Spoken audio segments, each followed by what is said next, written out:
Saludos, soy Eduardo Emilio Albert Cataliana y en este video tutorial presento la actividad Recursos para el estudio de historia, planteadas para cuarto de ESO y primero de bachillerato, en torno a fuentes primarias y secundarias. He aquí el índice en el que se presenta el contexto, los objetivos de la actividad, las competencias a desarrollar, los recursos utilizados, el desarrollo de la actividad, el desarrollo de la didáctica y el sistema de evaluación. A través de la actividad de recursos para el estudio de historia, fuentes primarias y secundarias, se pretende focalizar en las fuentes históricas.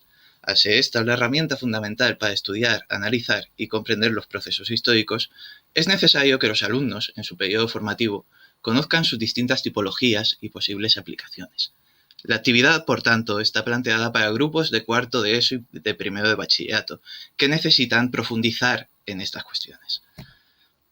Con la presente actividad se tratará de realizar un acercamiento contextual y tipológico a distintas fuentes históricas, con el fin de que el alumnado desarrolle una perspectiva crítica doble, por un lado hacia los mismos documentos y materiales facilitados, y por otro hacia el contexto histórico del que proceden las fuentes planteadas.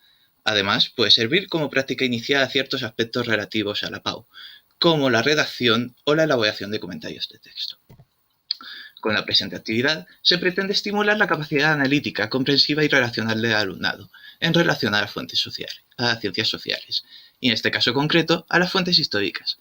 Por otro lado, a través de esta actividad se induce a la búsqueda, selección y crítica de otras fuentes complementarias, reforzando la competencia digital y el desarrollo de una visión crítica para con la información consultada.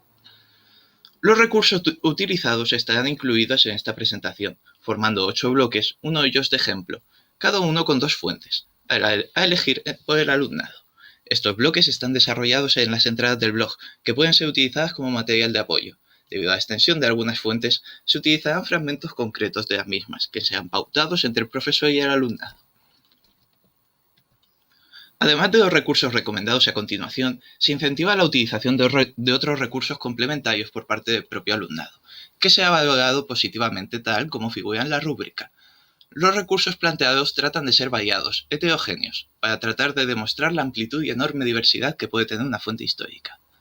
Los bloques a desarrollar son los que aparecen a continuación y son la independencia de los Estados Unidos, la Revolución Francesa y la Europa napoleónica, el liberalismo político, el movimiento obrero y la sociedad industrial, el colonialismo e imperialismo, la Primera Guerra Mundial, la Segunda Guerra Mundial y la Guerra Fría.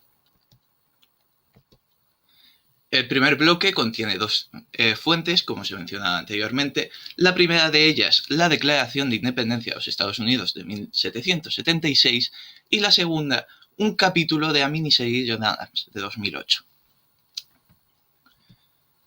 La Revolución Francesa y la Europa napoleónica contiene también 2 fuentes, que son por un lado el cuadro de Jacques-Louis David, Napoleón en las Tullerías, y por otro la miniserie Napoleón. También un episodio a elegir por el alumnado. En cuanto al liberalismo político, se hará una selección pautada de artículos de la Constitución española de 1812 y por otro un comentario del fusilamiento de Torrijos de Antonio Gisbert, cuadro que se puede ver en el Museo del Prado.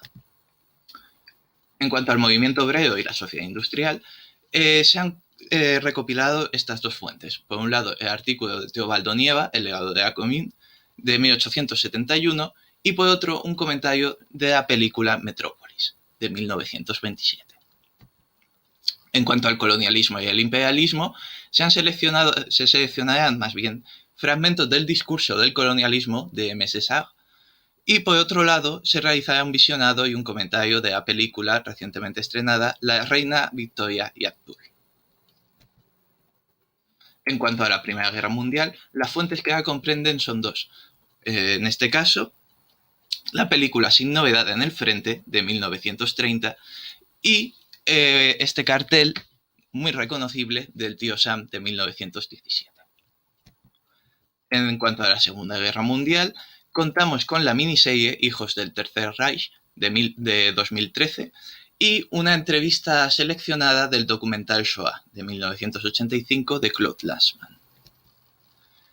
En cuanto a la Guerra Fría, las 2 fuentes que corresponden a este bloque son la película Teléfono Rojo, Volamos hacia Moscú, de 1964, y un discurso de Churchill en Fulton, Missouri, en el que introduce el concepto de telón de acero. La actividad a desarrollar consistirá en un comentario de texto, de forma individual, de entre 2 y 4 folios, cuyas pautas y objetivos se detallan a continuación. Por un lado, la identificación y clasificación de la fuente.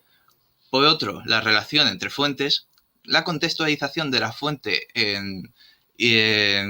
con el contenido de la materia y la relación con un aspecto concreto de la materia. El desarrollo de esta actividad está planteado en 3 sesiones en el aula, estructuradas de la siguiente manera.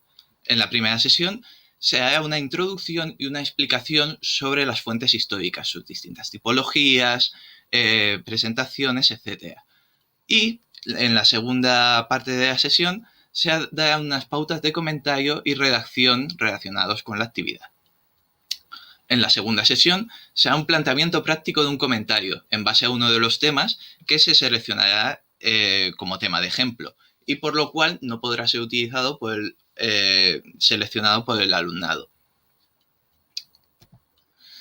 En la tercera sesión se facilitarán recursos complementarios, se resolverán dudas y se plantearán distintas preguntas.